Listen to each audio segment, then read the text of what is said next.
umat manusia, siapkan hatimu dan sambutlah Mesias, Juru Selamatmu.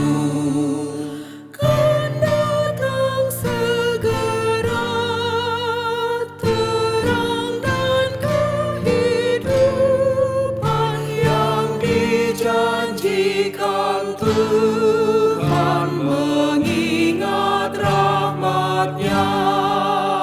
Terima tamu agung, siapkan jalannya. Semua batu sandung singkirkan segera.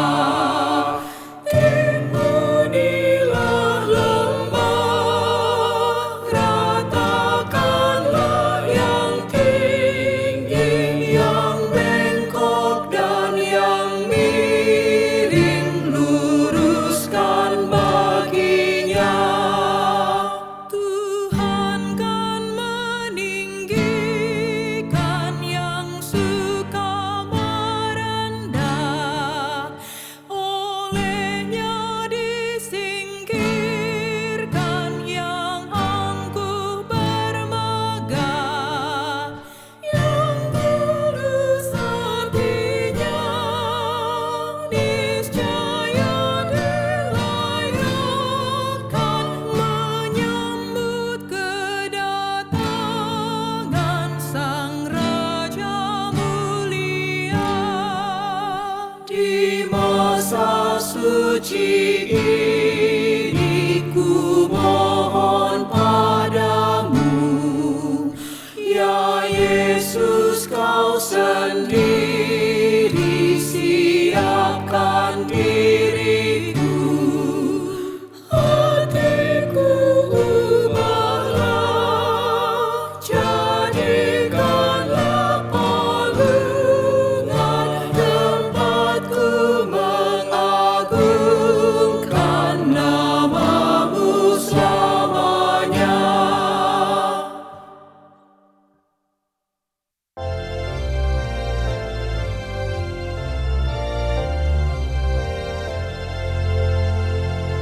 Karena jemaat di sorga mulia yang telah bersaksi dalam dunia, nama-Mu Yesus dimuliakanlah. Haleluya, haleluya.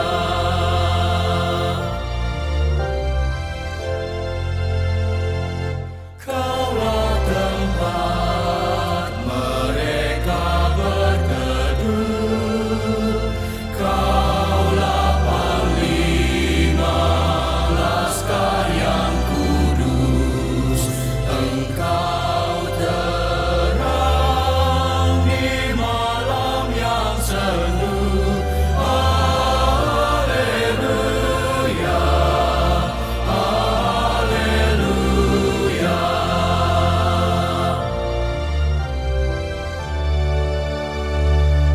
Jadikan kami juga beriman bagai umat-Mu yang telah menang demi mahkota jaya cemerlang. Haleluya, haleluya.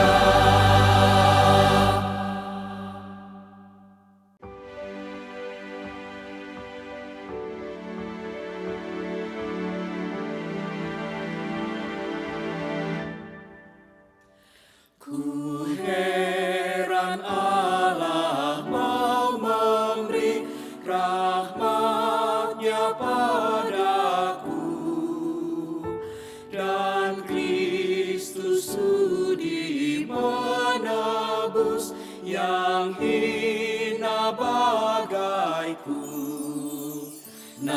namun ku tahu yang ku percaya, dan aku yakinkan kuasa-Nya.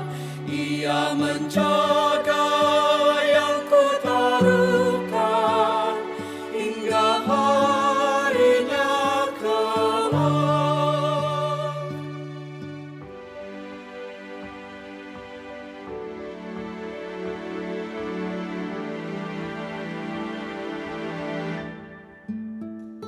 Ku heran oleh rahmat-Nya, hatiku beriman,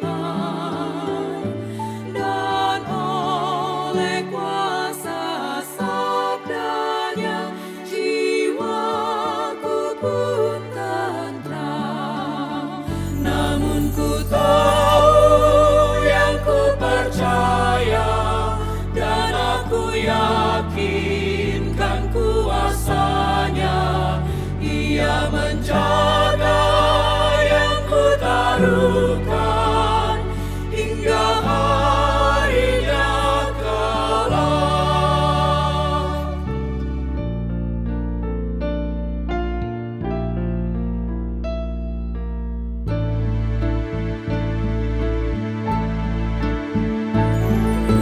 Heran oleh Roh Kudus, ku sadar dosaku, dan dalam firman ku kenal siapa penebus. Namun ku tahu yang ku percaya, dan aku yakinkan kuasa-Nya. Ia menjaga yang ku taruhkan hingga harinya kelak.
Selamat hari Minggu, umat yang dikasihi Tuhan.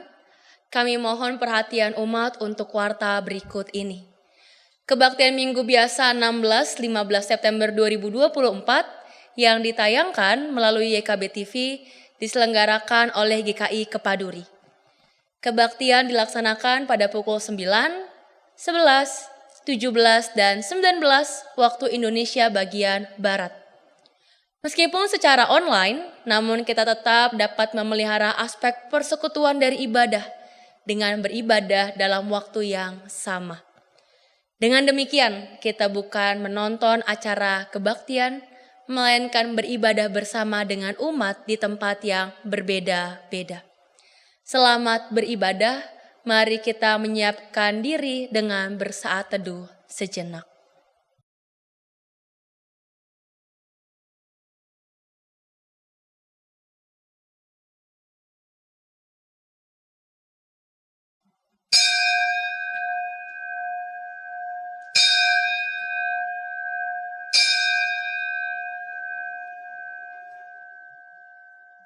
Mazmur 63 ayat 4-5 berkata, "Sebab kasih setiamu lebih baik daripada hidup. Bibirku akan memegahkan engkau. Demikianlah aku mau memuji engkau seumur hidupku dan menyebut namamu dengan tangan terangkat." Mari dengan berdiri kita memuji Allah yang setia hadir dalam hidup kita.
Pertolongan kita adalah dalam nama Tuhan yang menciptakan langit dan bumi.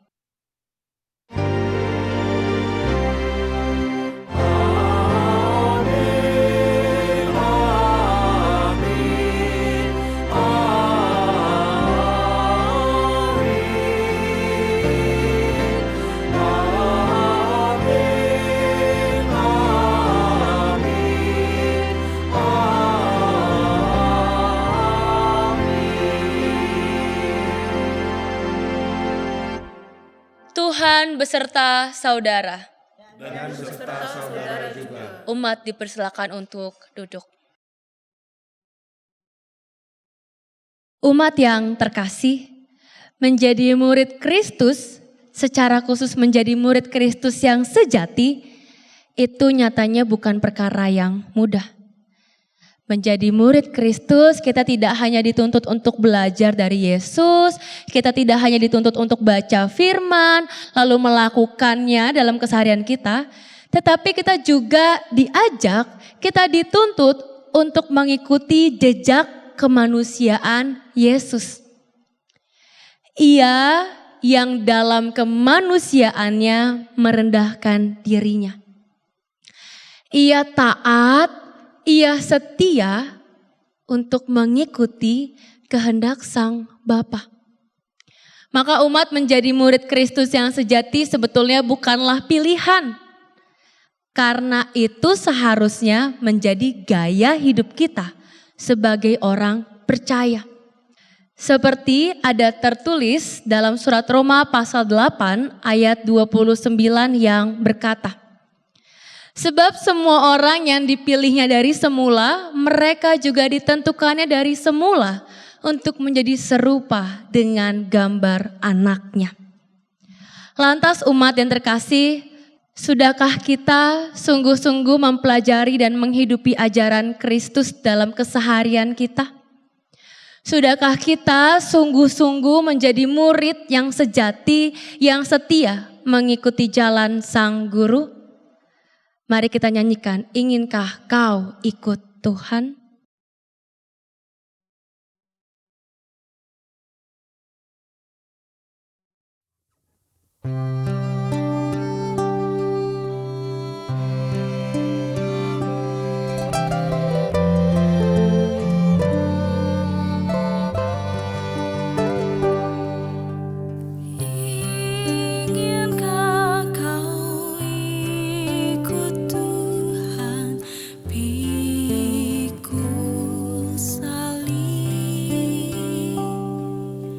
Jangan bimbang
Mari kita berdoa.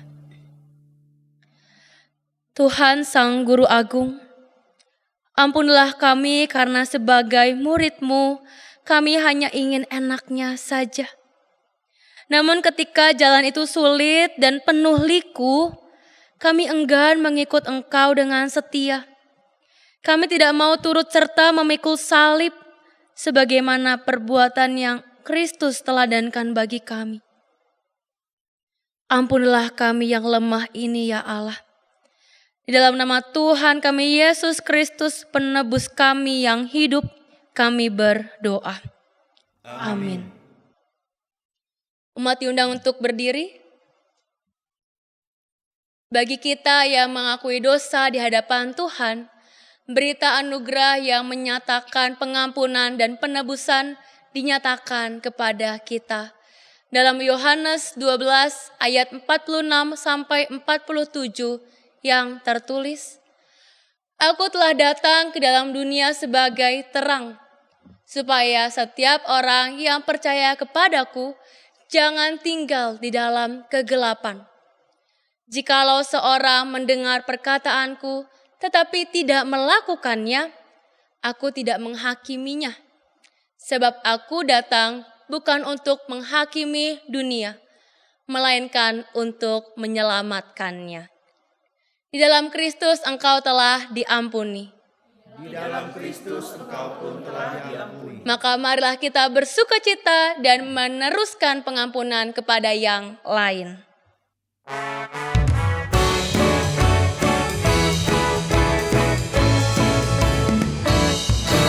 Bersukacitalah selalu, tunjukkan wajah gembiramu. Lihat teman di kanan kiri dan di sekitarmu. Berikan salam damai, karena kasih karunia serta pengampunannya diberi. Hiduplah dalam damai, seorang dengan yang lain. Itu kehendak Tuhan bagimu. Bersukacitalah selalu, tunjukkan wajah gembiramu. Lihat teman di kanan kiri dan di sekitarmu. Berikan salam damai, karena kasih karunia serta pengampunannya diberi. Hiduplah dalam damai, seorang dengan yang lain. Itu kehendak Tuhan bagimu.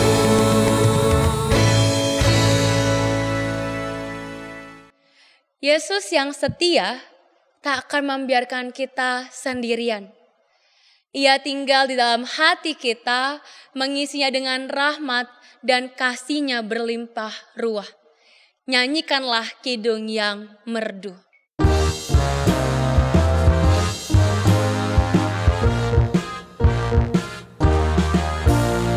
Kidung yang merdu di hatiku, Yesus membisikkannya.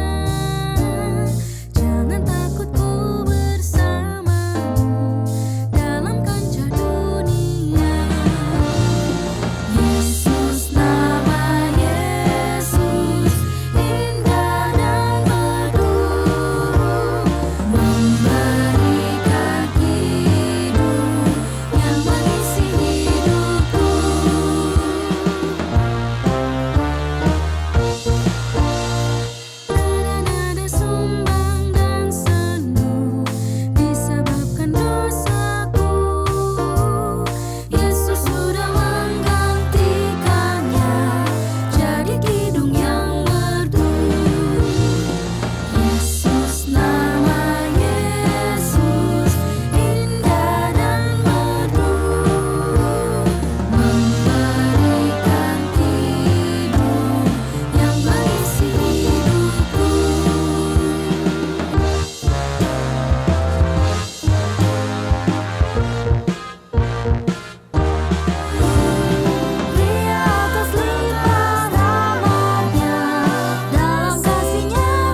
tinggalkan keraguan mengikutnya dengan firman Tuhan.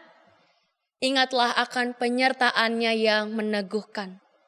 Maka mata dan mulut dapat memujinya. Sebab ialah Allah sang pemilik kehidupan.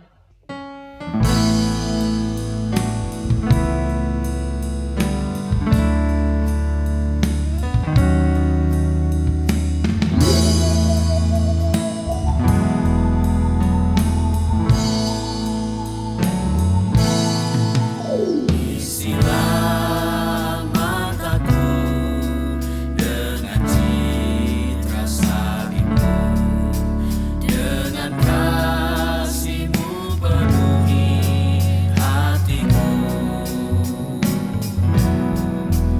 Isilah mulutku dengan syukur padamu, hidupku seluruhnya milik-Mu.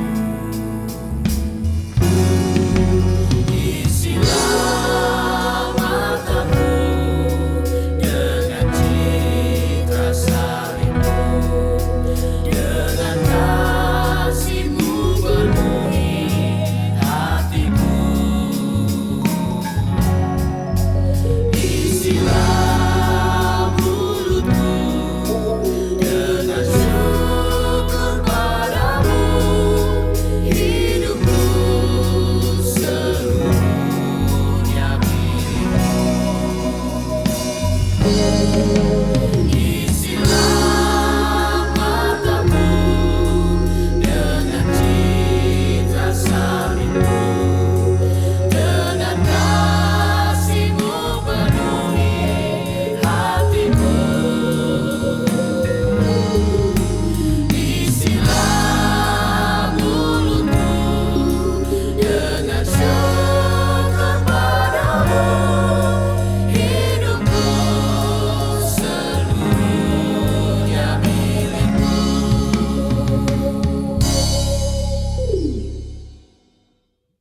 Saudara-saudara, mari kita bersatu di dalam doa sebelum kita datang dalam pelayanan firman. Ya Allah, Bapa yang baik, kami berterima kasih kalau pada hari ini kami akan mendengar dan merenungkan kebenaran firman Tuhan. Kami sadar kelemahan dan keterbatasan kami yang membuat kami tidak mampu untuk mengerti dan memahami firman-Mu secara utuh. Karena itu kiranya Roh Kudus-Mu menuntun kami dan melingkupi kami, agar percakapan kami akan firman Tuhan dapat kami mengerti, dan kami juga pada akhirnya dimampukan untuk menjadi pelaku-pelaku firman.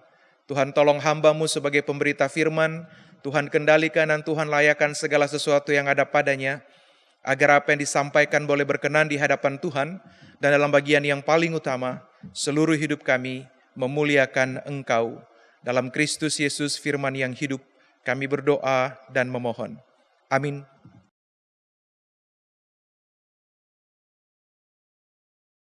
Bacaan pertama dari kitab Yesaya 50 ayat 4 sampai 9. Tuhan Allah telah memberikan kepadaku lidah seorang murid, supaya dengan perkataan aku dapat memberi semangat kepada orang yang letih lesu. Pagi demi pagi ia mempertajam pendengaranku untuk mendengar seperti seorang murid. Tuhan Allah telah membuka telingaku, dan aku tidak memberontak, tidak berpaling pula ke belakang. Aku memberi punggungku kepada orang-orang yang memukul aku, dan pipiku kepada orang-orang yang mencabut janggutku. Aku tidak menyembunyikan mukaku ketika aku dihina dan diludahi. Akan tetapi Tuhan Allah menolong aku, sebab itu aku tidak mendapat aib. Sebab itu aku meneguhkan hatiku seperti keteguhan gunung batu, karena aku tahu bahwa aku tidak akan mendapat malu. Dia yang menyatakan aku benar telah dekat. Siapakah yang berani berbantah dengan aku? Marilah kita tampil bersama-sama. Siapakah lawanku berperkara? Biarlah ia mendekat kepadaku. Sesungguhnya Tuhan Allah menolong aku. Siapakah yang berani menyatakan aku bersalah? Sesungguhnya Mereka semua akan seperti pakaian yang sudah usang, ngengat akan memakan mereka. Demikianlah sabda Tuhan. Syukur kepada Allah.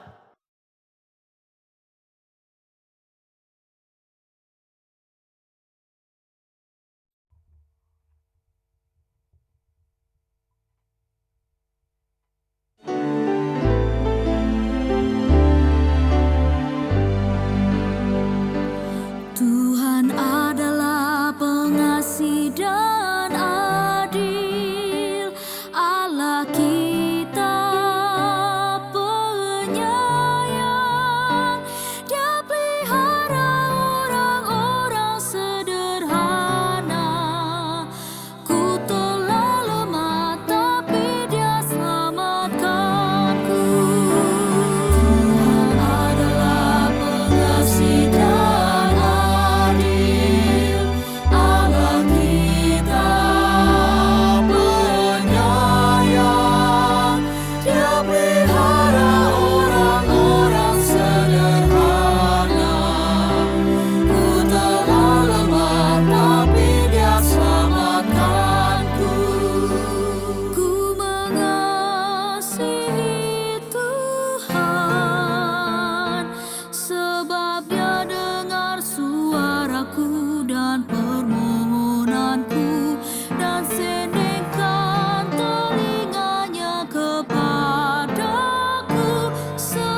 Bacaan kedua dari surat Yakobus 3 ayat yang pertama sampai 12.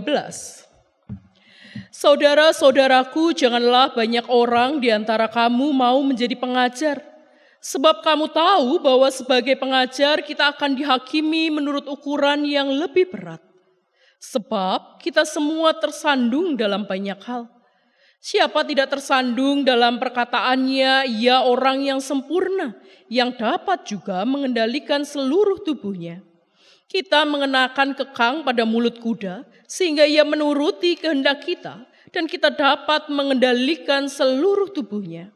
Lihat saja kapal-kapal, walaupun amat besar dan digerakkan oleh angin keras, ia dapat dikendalikan oleh kemudi yang amat kecil menurut kehendak jurumudi.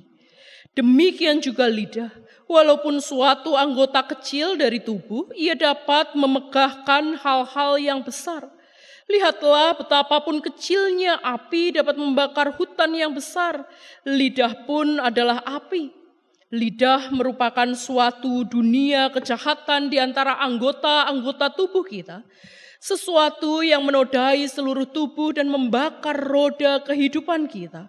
Sedangkan lidah itu sendiri dibakar oleh api neraka. Semua jenis binatang liar, burung-burung, serta binatang-binatang melata dan binatang-binatang laut dapat dijinakan dan telah dijinakan oleh manusia. Tetapi tidak seorang pun dapat menjinakkan lidah. Ia tidak terkuasai, jahat dan penuh racun mematikan. Dengan lidah kita memuji Tuhan dan Bapa kita. Dengan lidah juga kita mengutuk manusia yang diciptakan menurut rupa Allah. Dari mulut yang sama keluar berkat dan kutuk. Hal ini saudara-saudaraku tidak boleh terjadi. Apakah mata air memancarkan air tawar dan air pahit dari lubang yang sama? Saudara-saudaraku, apakah pohon ara dapat menghasilkan buah zaitun dan pokok anggur dapat menghasilkan buah ara? Demikian juga mata air asin tidak dapat mengeluarkan air tawar. Demikianlah firman Tuhan. Syukur kepada Allah. Injil Tuhan kita Yesus Kristus menurut Markus pasal 8 ayat 27 sampai 38.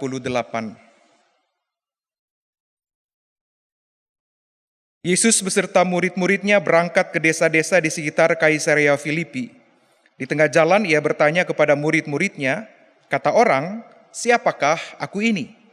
Jawab mereka kepadanya, ada yang mengatakan Yohanes Pembaptis, yang lain mengatakan Elia, yang lain lagi mengatakan seorang dari para nabi. Ia bertanya kepada mereka, menurut kamu siapakah aku ini? Jawab Petrus, engkaulah Mesias. Lalu Yesus memperingatkan mereka dengan keras, supaya jangan berbicara kepada siapapun tentang dia.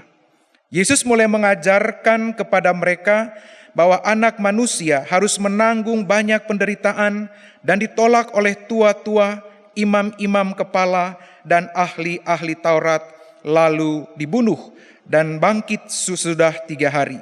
Hal ini dikatakannya dengan terus terang. Petrus menarik Yesus ke samping dan mulai menegur dia.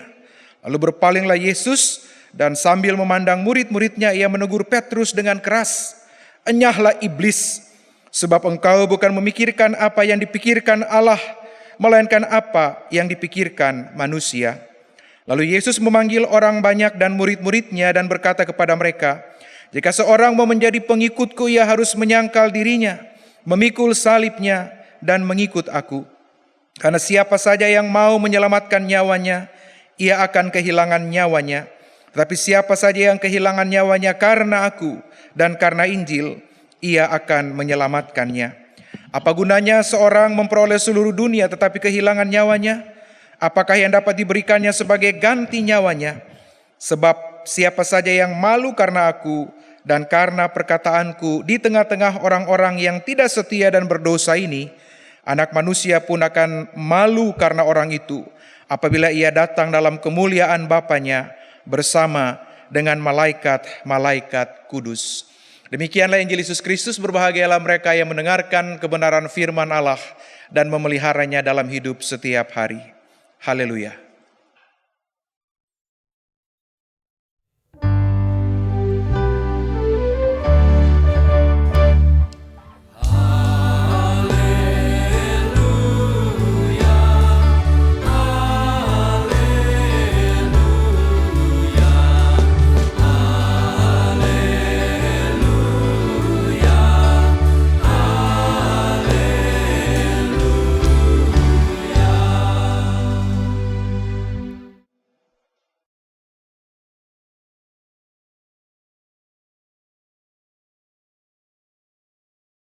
Bapak, Ibu, dan saudara-saudara yang dikasihi dan mengasihi Tuhan, tema kebaktian kita pada hari ini adalah murid yang sejati.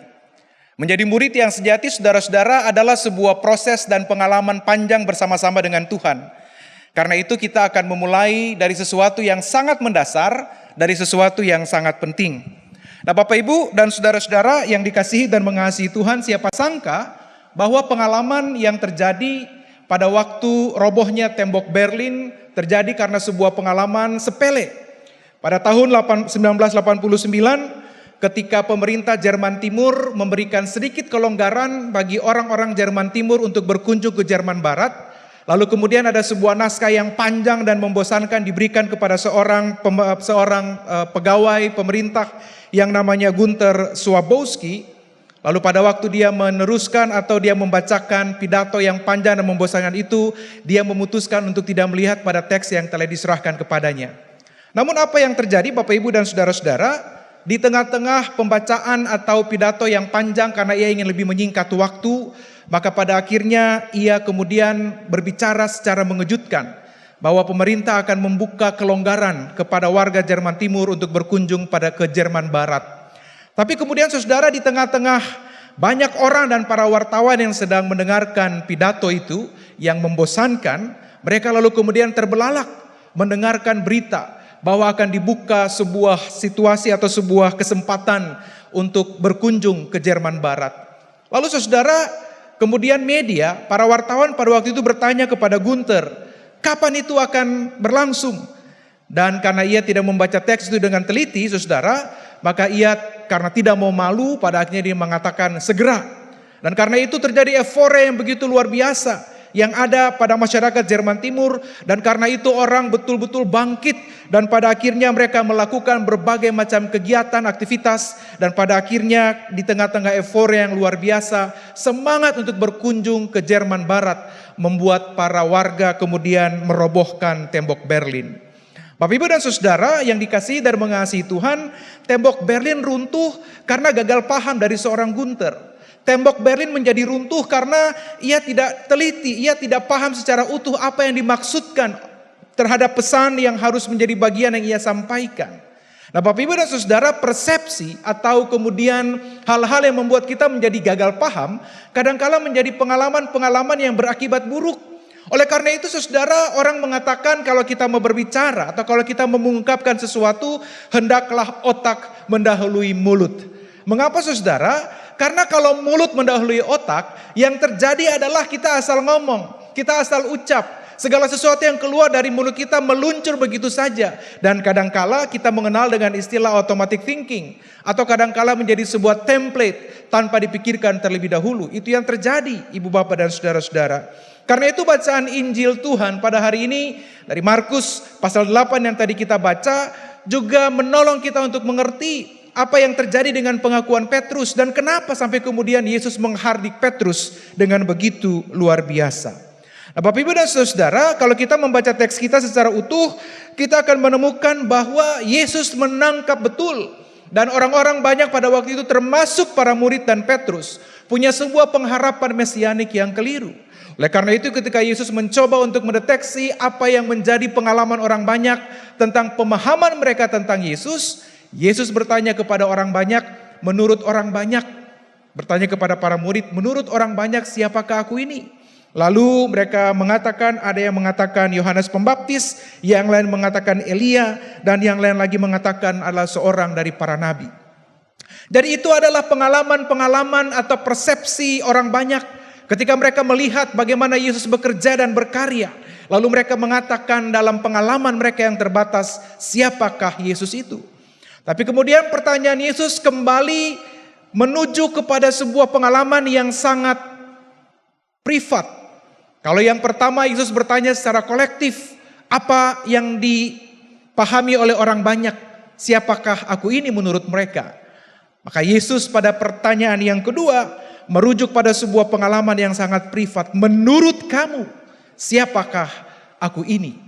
Nah, Bapak, Ibu, dan saudara, Petrus segera menjawab Yesus bahwa engkau adalah Mesias. Kalau kita membaca teks ini, Ibu Bapak dan Saudara, kesannya adalah bahwa Petrus punya sebuah pemahaman yang begitu luhur, yang begitu utuh. Tapi kemudian Yesus mengatakan bahwa jangan pernah memberitahukan. Yesus memperingatkan mereka dengan keras supaya jangan berbicara kepada siapapun tentang dia. Pertanyaannya, kenapa Yesus melarang? Ada yang mengatakan bahwa karena belum saatnya Yesus kemudian membuka dirinya secara utuh. Tapi bukan itu, Ibu Bapak dan Saudara-saudara.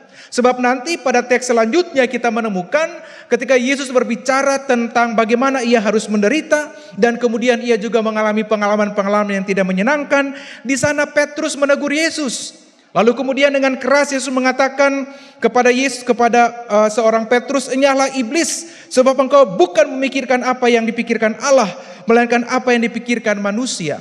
Pada bagian sebelumnya, Ibu Bapak dan Saudara, Petrus mengangkat sebuah pengakuan, "Engkaulah Mesias." Tapi kemudian pada bagian selanjutnya Yesus menghardik Petrus dengan begitu luar biasa karena menurut perspektif Yesus ternyata konsep Mesias, konsep mesianik yang baru saja diakui oleh Petrus berbeda dengan apa yang Yesus maksudkan.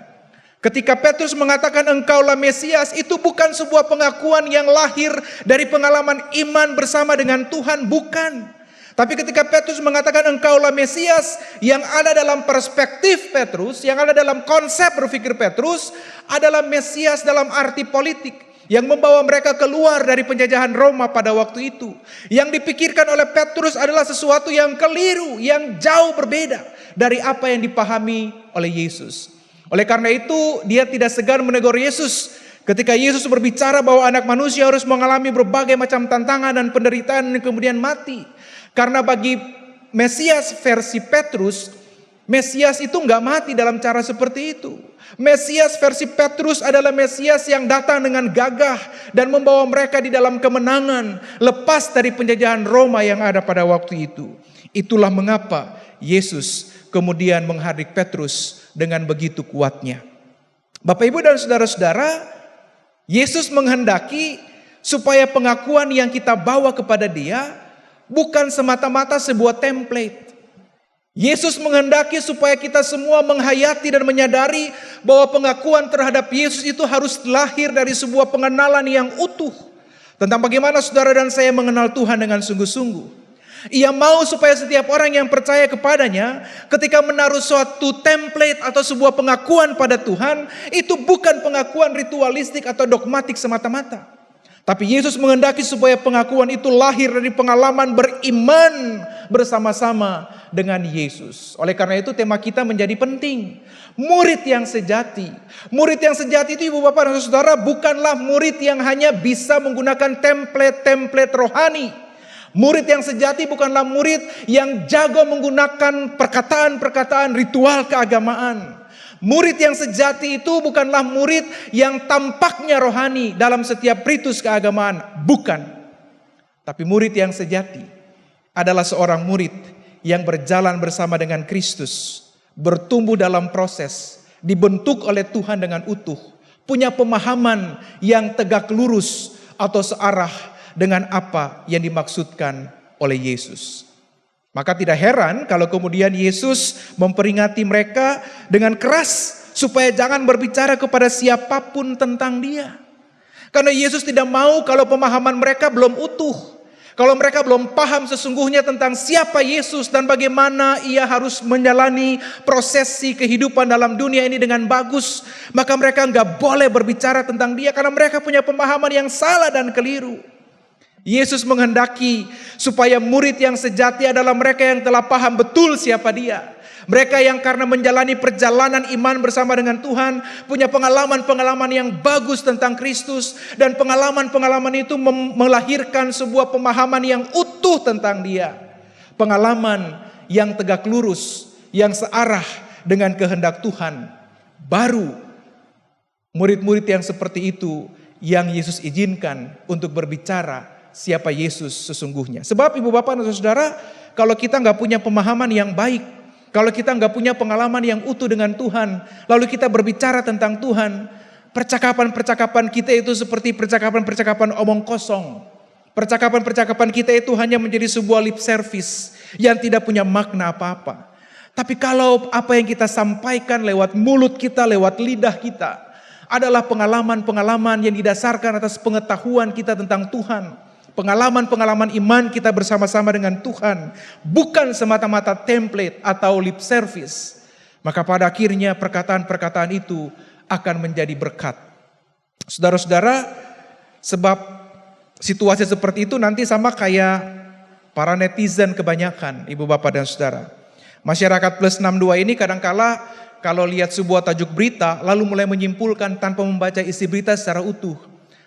Dan lucunya kalau saudara kemudian membaca komen-komen, kadangkala apa yang ditanyakan udah ada dalam isi berita. Itu menunjukkan bahwa kadangkala kita begitu terbakar, kita membawa sebuah pemahaman yang keliru hanya karena membawa sebuah tajuk berita yang telah di-framing dengan begitu luar biasa oleh media. Kadangkala dalam kehidupan beriman juga begitu, ibu bapak dan saudara yang dikasihi dan mengasihi Tuhan. Kita nggak punya pemahaman yang utuh tentang Tuhan, tapi kita lalu mulai berbicara, kita berucap banyak hal tentang Tuhan semata-mata didasarkan pada sebuah template atau dalam sebuah aktivitas ritual keagamaan kita hanya karena dogma-dogma tertentu yang kita dengar, tapi tanpa kita hidupi secara utuh. Sebab itu Yesus menghendaki kita menjadi murid yang sejati adalah mereka yang mengalami pengalaman secara utuh. Pengakuan Petrus adalah pengakuan yang sangat egosentris. Pengakuan yang kesannya bagus dan luhur ternyata dilatari oleh sebuah pengalaman yang begitu egosentris. Kejumawaan sebagai orang-orang yang telah terjajah ratusan tahun dan mereka ingin merdeka. Tapi bagi Tuhan, Mesias yang sesungguhnya adalah sebuah proses dan pengalaman yang tidak mudah. Oleh karena itu kalau kita membaca bacaan kita yang pertama dari kitab Yesaya, kita menemukan di sana bahwa konsep tentang menjadi murid, lidah seorang murid adalah sebuah proses yang dididik dan berproses di dalam bersama-sama dengan Tuhan. Untuk sampai pada lidah seorang murid, dikatakan di sana saudara harus punya pendengaran yang tajam. Dan karena itu pendengaran yang tajam itu dia mengisyaratkan bahwa kita punya pemahaman yang utuh dan menyeluruh. Di dalamnya terkandung sebuah pengalaman yang komprehensif bersama-sama dengan Tuhan. Supaya lewat sebuah pendengaran yang tajam, pada akhirnya lidah seorang murid itu boleh memberkati. Lidah seorang murid itu boleh mengungkapkan pengakuan-pengakuan iman yang bukan template atau lip service.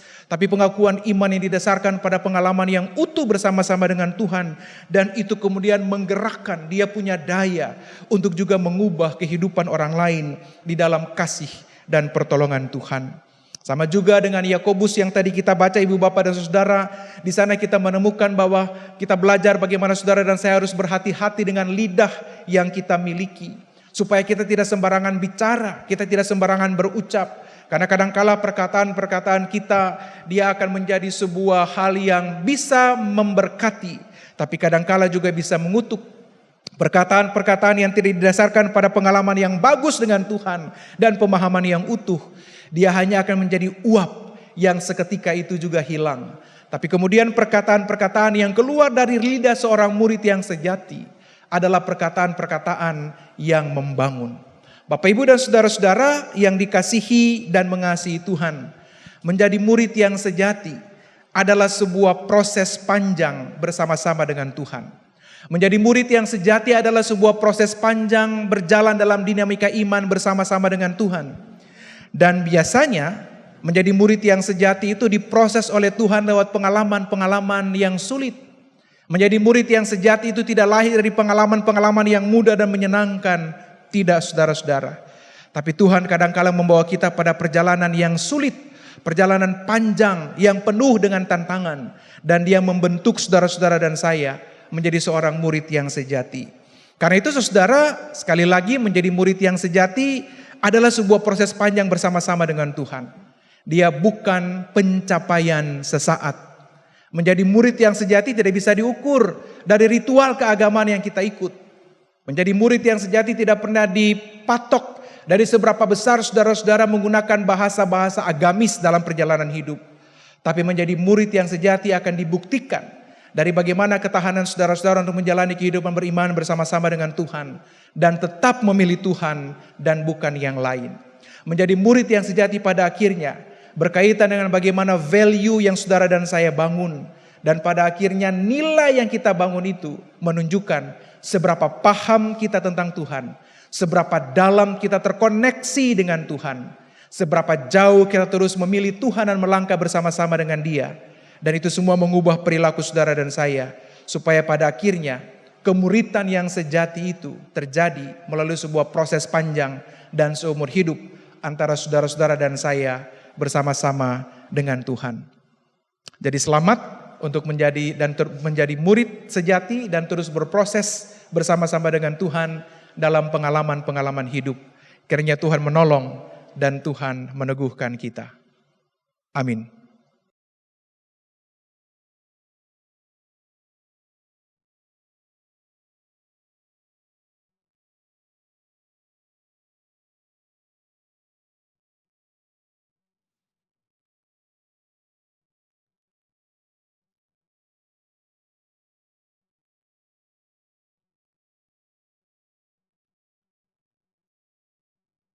Marilah kita bersama dengan umat Allah di masa lalu, masa kini, dan masa depan mengikrarkan pengakuan iman kita dengan menyanyikan Aku Percaya.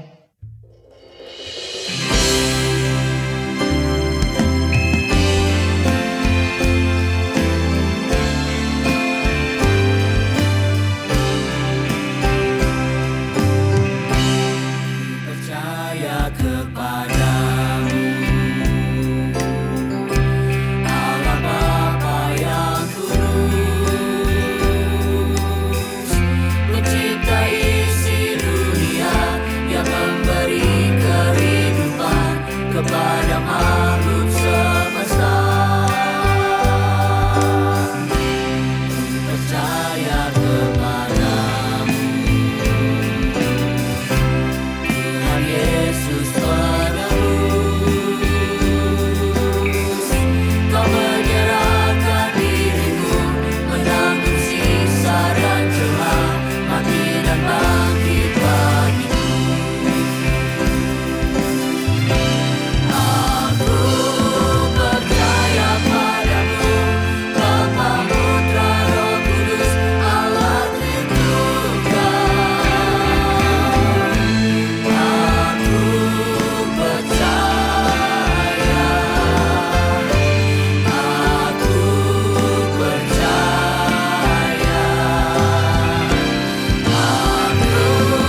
percaya, padamu, Bapa, Putra, Roh Kudus, Allah Tritunggal. Aku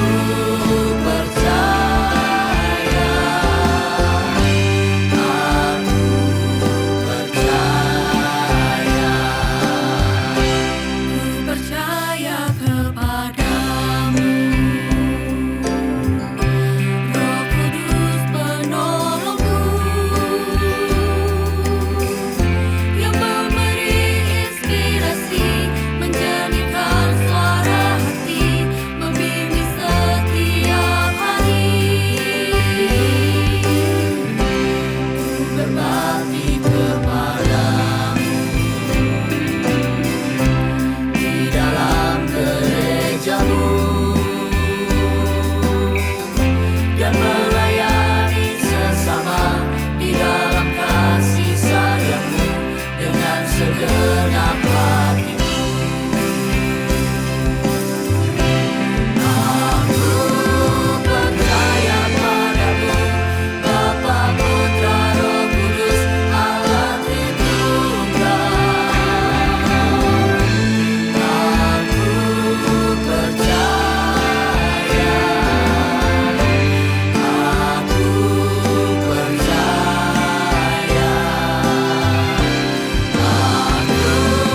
percaya, padamu, Bapa, Putra, Roh Kudus, Allah Tritunggal.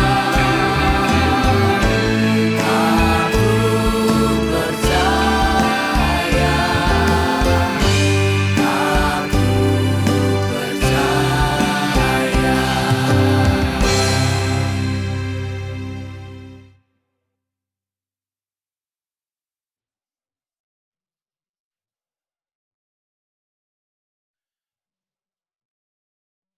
Saudara, mari kita bersatu di dalam doa syafaat. Ya Tuhan Allah kami bersyukur dan berterima kasih untuk kebaikan-Mu dalam hidup yang telah kami lalui. Tidak peduli bagaimana jalan yang kami tempuh, tapi kebaikan-Mu senantiasa kami alami dan kami rasakan di dalam perjalanan hidup. Kami berdoa menyerahkan berbagai tantangan dan pergumulan yang masih terus kami jalani dan kami gumuli. Bagi setiap mereka yang bergumul dalam sakit, mereka yang bergumul dalam proses pemulihan, mereka yang ada pada masa-masa krisis karena relasi dan hubungan yang mereka bangun dengan orang-orang yang dikasihi, mereka yang bergumul dan berjuang di tengah-tengah pekerjaan dan usaha dalam upaya untuk membangun usaha, atau juga dalam situasi-situasi sulit di tengah-tengah pengalaman bekerja. Kami mengingat mereka yang juga masih terus berjuang untuk mencari pekerjaan. Kami juga ada dalam ingatan bagi mereka di dalam upaya untuk menemukan pasangan hidup. Mereka yang juga sedang berjuang di tengah-tengah pengalaman-pengalaman persahabatan, kekerabatan yang juga membuat mereka bergumul. Kami berdoa mengingat mereka yang juga bergumul di dalam pelayanan gereja-Mu. Kiranya Tuhan menolong dan Tuhan memberkati, supaya di tengah-tengah pengalaman yang membuat kami berjuang dan bergumul, kami tetap ingat dan terus punya tekad dan komitmen untuk menjadi murid sejati di tengah-tengah perjalanan pergumulan itu. Supaya sebagaimana firman yang kami terima pada hari ini, kami terus bertumbuh dan bergumul bersama-sama dengan Tuhan, punya pengalaman dan pemahaman yang benar tentang Tuhan, supaya pada akhirnya melalui seluruh perjalanan hidup kami dapat menyaksikan dan memuliakan Tuhan di sepanjang perjalanan hidup ini. Kami berdoa menyerahkan kehidupan gereja-Mu di mana-mana tempat, dalam berbagai tantangan dan pergumulan, dalam segala upaya pengembangan. Kiranya Tuhan terus menolong dan Tuhan memberkati. Kami bersyukur bahwa Tuhan memberkati dan boleh memakai YKB sebagai alat dalam tangan Tuhan untuk memberitakan firman dengan semua hal yang diupayakan. Kiranya lewat layanan digital ministry ini, pada akhirnya kehendak Tuhan boleh terus terpancar dan boleh terus digaungkan di dalam seluruh proses pelayanan yang dilakukan. Tuhan memberkati YKB dalam seluruh proses yang mereka kerjakan dan mereka layankan. Biarlah Tuhan dimuliakan dan begitu banyak orang boleh mendapatkan berkat dari semua pelayanan yang disampaikan. Kami berdoa ya Tuhan mengingat kehidupan bangsa dan negara kami di tengah-tengah dinamika politik yang ada. Tuhan berkati Indonesia. Tuhan berkati transisi pemerintah, transisi pemerintahan yang sedang berlangsung, supaya pada akhirnya pemerintahan yang baru akan menjadi lebih baik lagi, membawa kebaikan bagi seluruh bangsa. Tuhan berkati pemerintahan saat ini, Presiden Joko Widodo dengan seluruh staf dan jajaran, kiranya setiap mereka boleh terus mengupayakan setiap kebaikan bagi masyarakat dan bangsa dalam apa yang Tuhan pandang baik. Bersyukur untuk hari baru dan minggu baru yang telah kami masuki, kiranya Tuhan bersama-sama dengan kami dalam perjalanan ke depan. Kami tidak tahu apa yang akan jadi dengan kami secara utuh, tapi kami tahu persis bahwa apapun yang terjadi dengan kami ada Tuhan yang senantiasa bersama-sama dengan kami, yang memampukan kami untuk terus melangkah dalam iman, pengharapan, dan kasih. Karena itu terjadilah kepada kami dalam apa yang kami doakan seturut dengan kehendak Tuhan, dan Tuhan juga kiranya menopang kami untuk menerima apa yang terbaik dari Tuhan itu. Karena itu kami nyatakan doa dan pengharapan iman kami hanya di dalam nama Tuhan Yesus Kristus, Juru Selamat kami yang hidup, yang telah mengajarkan kami berdoa. Bapa kami yang ada di surga, dikuduskanlah namamu. Datanglah kerajaan-Mu, jadilah kehendak-Mu di bumi seperti di surga. Berikanlah kami pada hari ini makanan kami yang secukupnya, dan ampunilah kami akan kesalahan kami, seperti kami juga mengampuni orang yang bersalah kepada kami. Dan janganlah membawa kami ke dalam pencobaan, tapi lepaskanlah kami daripada yang jahat. Karena Engkau yang punya kerajaan dan kuasa dan kemuliaan sampai selama-lamanya. Amin.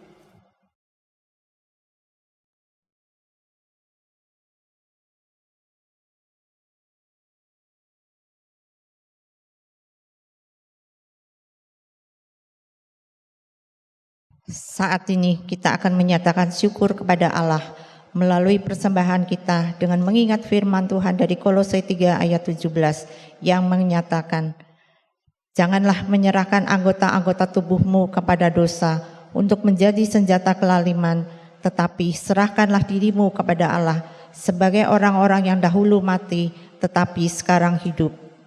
Segala sesuatu yang kamu lakukan dengan perkataan atau perbuatan, Lakukanlah semuanya itu dalam nama Tuhan Yesus sambil mengucap syukur melalui Dia kepada Allah.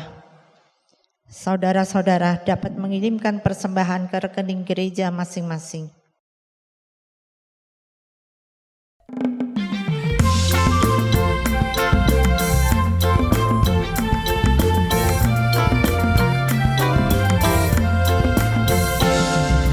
Terima kasih ya Tuhanku atas hari pemberian-Mu, hari baru limpah rahmat dan dipenuhi oleh kasih-Mu.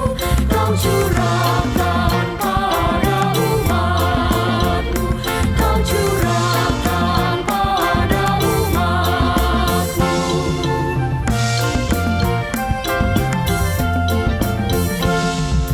Terima kasih atas waktu yang Kau tawarkan padaku, agar dalam masa muda aku belajar tentang kasih-Mu yang besar dan mulia itu, yang besar dan mulia itu.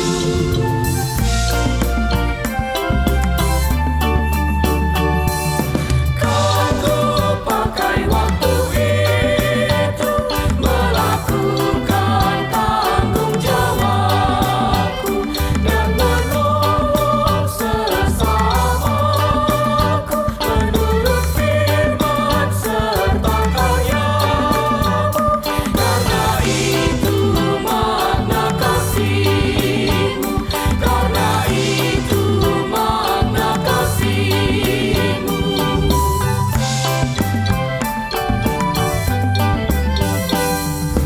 Puji syukur ku ucapkan atas waktu yang Kau ciptakan. Ku taati, ku hargai di dalam kata dan perbuatanku, agar nyata hidup beriman, agar nyata hidup beriman.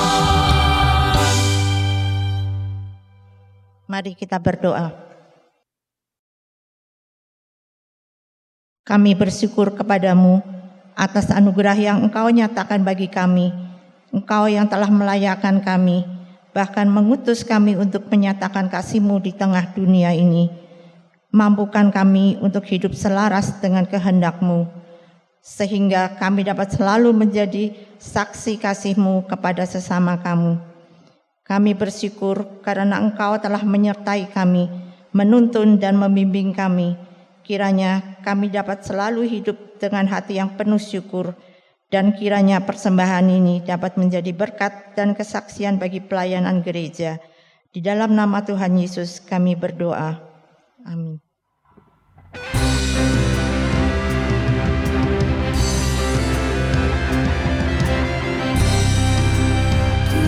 Pujilah, puji Dia, puji Tuhan sumber berkat yang mengalir. Pujilah, puji Dia, hai semua makhluk di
Umat yang terkasih, dalam terang kasih-Nya Ia mengutus kita ke tengah dunia, menjadi murid-Nya yang berani mewartakan kasih dan rahmat-Nya. Pergilah dan pancarkan terang-Nya.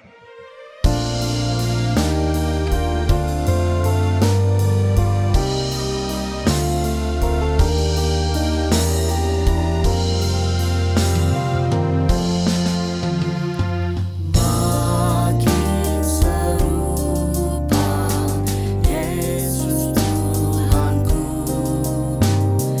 inilah sungguh kerinduanku.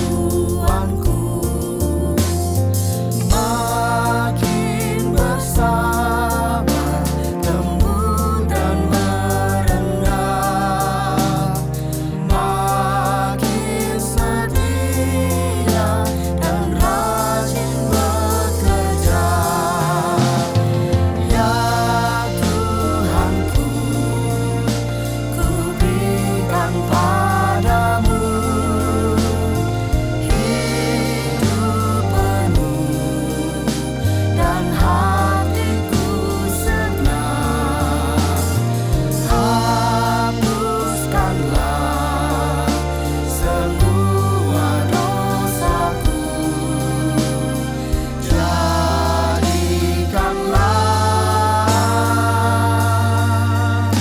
ku milik-Mu tetap.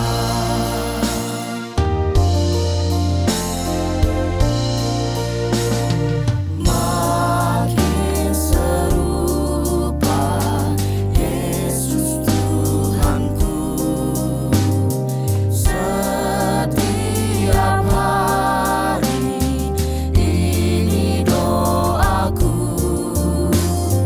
Makin bergiat menjadi murid-Nya, makin berani menjadi saksinya.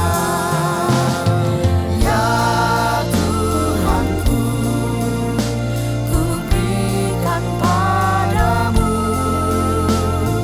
hidup penuh dan hatiku senang. Hapuskanlah semua dosaku, jadikanlah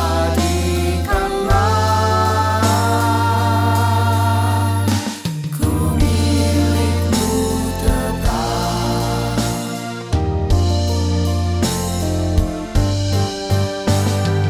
Makin serupa Yesus Tuhanku,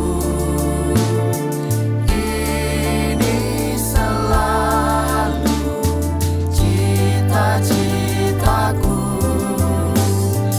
Makin bertambah di dalam kasih-Ku, makin bersungguh menyangkal diriku. Ya Tuhanku, ku berikan padamu hidup penuh dan hatiku senang. Hapuskanlah semua dosaku, jadikanlah